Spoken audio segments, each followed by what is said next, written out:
Welcome back to Genius Junkie, the place where creativity meets practicality. Today, we're going to explore a fun and useful project, creating custom recipe cards with Canva. Whether you're a home cook, a food blogger, or someone who loves to organize their recipes, this tutorial is for you. To get started, let's head over to Canva. If you haven't already, sign up for a free account. Once you're logged in, type recipe cards in the search bar. Canva has a variety of pre-designed templates that make it super easy to create something special. Choose a template that matches your style and the vibe you want for your recipe collection. Whether you prefer something modern, rustic, or classic, Canva has a template that will work perfectly. Customizing the template. Now, let's dive into customization. Start by clicking on the text boxes to input your recipe details, like the title, ingredients, and instructions. Canva's user-friendly interface makes it a breeze to edit the text and layout to fit your needs. Adding images and icons. Want to add a personal touch?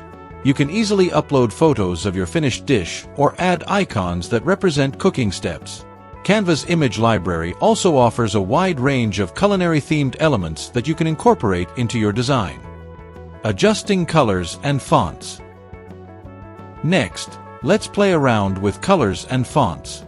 Choose colors that match your kitchen's aesthetic or your personal brand. Canva offers a wide range of font options, from elegant scripts to bold, easy-to-read typefaces. Adjust these elements to make your recipe card not only beautiful but also functional.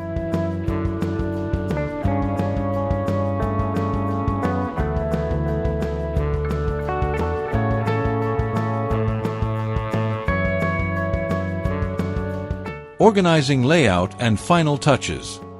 Make sure everything is laid out clearly, ingredients on one side, steps on the other, or whatever layout works best for you.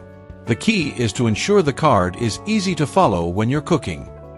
Downloading the recipe card. Once you're happy with your design, it's time to download your recipe card. When everything looks perfect, click Share at the top right corner, then Download. Choose your preferred format, like PDF, PNG, or JPEG, and hit the download button. And that's it. In just a few steps, you've created a beautiful, personalized recipe card that you can use to organize your favorite dishes. If you found this tutorial helpful, don't forget to like the video, subscribe to our channel, and hit the bell icon so you never miss a video. Thanks for watching, and happy designing!